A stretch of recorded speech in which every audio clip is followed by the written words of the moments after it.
Hi, I welcome you to today's edition of Life Class, and I trust that your day went well, and I welcome you to this session. Today, I want to share on the force or the intelligence behind your identity. You know, we're in a world where there's so much noise, right? Social media is there, conversations with friends are there. You know, there's just so much noise coming into your space. And one of the things that can happen to people under that or in that condition is that they can get mixed up in all of that noise. And so there's always that conversation about, do you really know who you are? Are you really aware of your capacities, your limitations, your strengths? Do you really know yourself? Do you really understand yourself? Have you sat down to come up with the things that make you who you are? Because most of us are just going through life because we are under the consciousness of what people have said concerning us. If you ask somebody now, or most people now, who they think they are, everything they are going to tell you is going to be based off what somebody else said. Now, one of the dangers was evident in the book of Genesis. Now, when the devil came to tempt Adam and Eve, he came with the question of identity. The first thing he said was, has God said? Dealt with their understanding. Of course, that's why you hear my slogan, what you don't know might just be hurting you. So he tested their understanding of the instruction.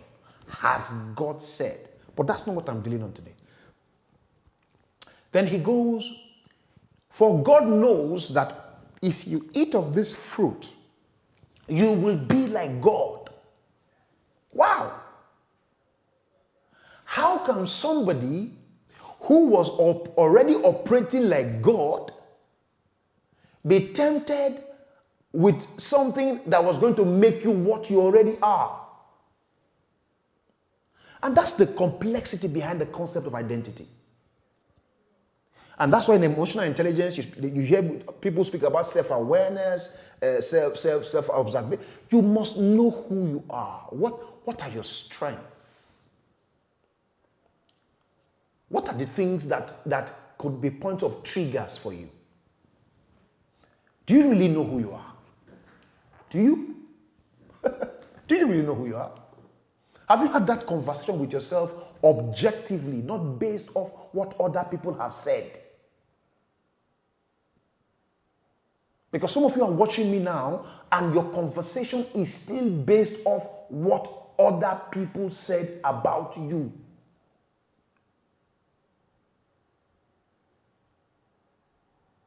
So Adam could not give an intelligent response to the conversations from the serpent. It was the same thing that was going to take place again with Jesus. Where Jesus went to tempt, in John chapter 4, when he went to the wilderness to be tempted, and the devil asked him, he says, if you are the Son of God, the question of identity again. If you are the Son of God, every single time, life will always ask you questions about yourself. Who are you? That's why when you go for a job interview, most times they will tell you, tell us about yourself. The world will consistently want to know who you are. Do you know who you are?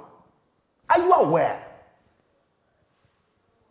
Where is the mindset, or where is the consciousness about your person? Where is it coming from? Is it coming from the media? Is it coming from a crush? Or is it coming from somebody you admire? Because, now, let me tell you the power of media. Now, most people don't know that their thoughts, or what they call their thoughts, are not originally theirs. And that's what advertisement uses. That's what's happening globally now. That's what's happening around the world. People are consistently fighting for your attention. The movies are fighting for your attention. The companies are fighting for your attention. Everybody is fighting for your friends. Everybody is consistently fighting for your attention. Now, the danger with the way the world is designed today is that many people think that their thoughts are original. And that's why you have the concepts of empiricism, which is the theory of knowledge. Where is knowledge from? What's the source of knowledge? For those of us who were in Lagos, Nigeria, were you not shocked at a particular time when all of a sudden we found out that we were singing Sandalili? When actually it was standard living. In fact, many of us cannot even prove whether the standard living is correct because I've not seen a document to show what even the real song was or is. But you see, teachers who we thought were our mentors and should have known better were singing Sandalili with us. So how are you sure that thought is originally yours? You see, that's why as a human being, you must protect the source of information that you allow into your space. That's why as a person, you must guard your eyes, guard your ears, guard your thoughts, guard the things that find its way into your heart. Because those things will unknowingly decide for you what you become or who you are. So, from Adam to Jesus to Moses, there was always going to be a conversation of the concept of identity. Do you know who you are? That's why in the Bible, if you look at through the Bible, every single time people had transformational experiences with God, or special note Jacob and Paul, there was a change of name. Now, the change of name was not because the name had its limitation, but that's what I'm focusing on today. The change of name was synonymous with an adjustment of their experience. Pay attention. Don't get carried away by the name. Pay attention to the concept of an experience change. Because when people have an experience, they most likely will live life based off that experience. And that's why I tell people, your experiences are more powerful than your expectations. That's why you see people who can give you beautiful desires for the future, but they can't walk into the future because their past keeps holding on to them. I'll teach that some other time, not today. Your experiences are more powerful than your expectations. It's very important for us to understand that. And you see, everything around you is constantly fighting for your attention. Consistently fighting for your attention. Media, your friends, your family, everybody is fighting for your attention. And so, when you have lived through life, and that is why, if you go through the Bible, something very significant happened. Where in going to the promised land, God took out a particular generation and said only the people from 20 and beneath. Why? Because those who were much older had gotten an experience, a consciousness that was difficult for them to shift. Now, let me tell you this thing about identity. Identity is not just about individuals. Identity can be about a nation. Identity can be about a tribe, can be about a people. What is the collective consciousness of an average Nigerian? What do you interpret a Nigerian to mean or to be?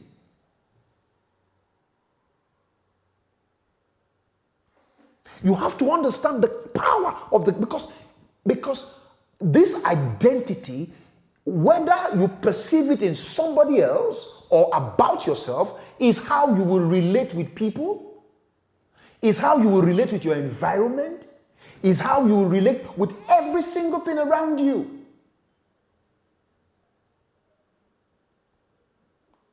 It's your interpretation of your entire person, your entire being, is how you interpret it. And that's why you see that one of the most difficult struggles any man will have is having to come from a disruptive or a destructive childhood and evolve himself to become somebody who will later be productive. It's a massive work because the conscious, everything you know or you understand has been built in a particular frame.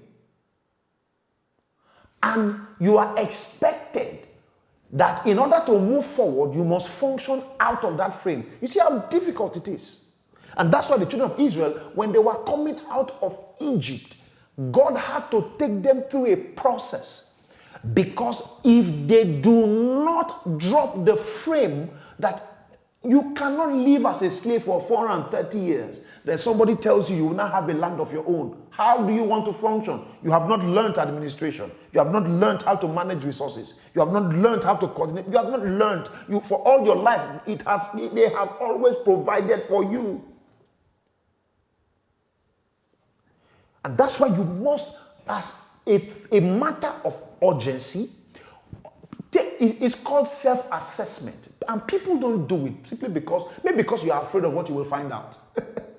But sit down, assess yourself. Let me use myself as an example. Some time ago, when I get into atmospheres, or into environments or places, and you talk a lot. Now, yes, and you see, when I was much younger, I always used to defend it. Oh no, I'm a speaker, I'm a trainer, I'm a teacher, I talk it. No. But I found that as I grew older, it's not in every environment that your voice must be heard. Should I say that again in case someone is watching? Your voice must not be heard in every environment. That was a self-assessment I did of myself. And I started to know when to and when not to. I'm getting better at it. But when to and when not to. How to and how not to. You must not be afraid of self-assessment.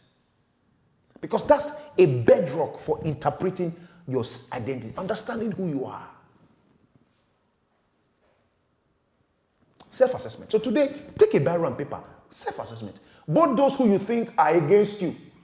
When people give us feedback, especially in our environment, we always think that feedback is usually from a place of hatred or from a place of oh, he doesn't like me, or that person doesn't like me. Sometimes take this feedback as critical assessment points.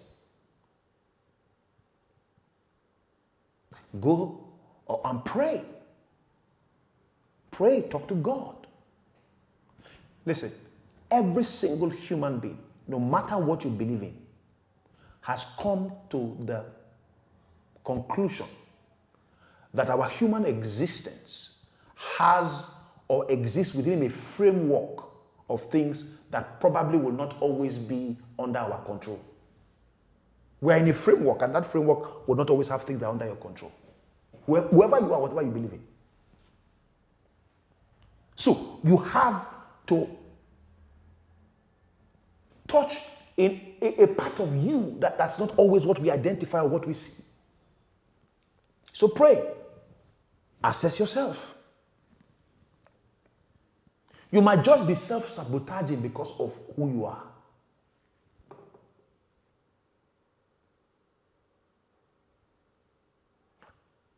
With the heart man believeth, and with the mouth confession is made. If the heart does not believe it, the mouth confession will just be empty. Those two things must be together. So, are you trying to enter or exist in a framework that who you are is rebelling against? Sit down with yourself today. Draw out a plan and critically assess who you are. When you identify those things, look for places or look for reasons or look for times on how to make those adjustments. As you make those adjustments, be able to celebrate progress and don't put yourself under pressure. Celebrate growth, celebrate progress. No matter how small it is, celebrate progress. And watch how your life will evolve until you become a better version of yourself and you walk into the fullness of what God has planned for your life. You know, I will always say this, that what you don't know might just be hurting you. So please always go for knowledge. God bless you.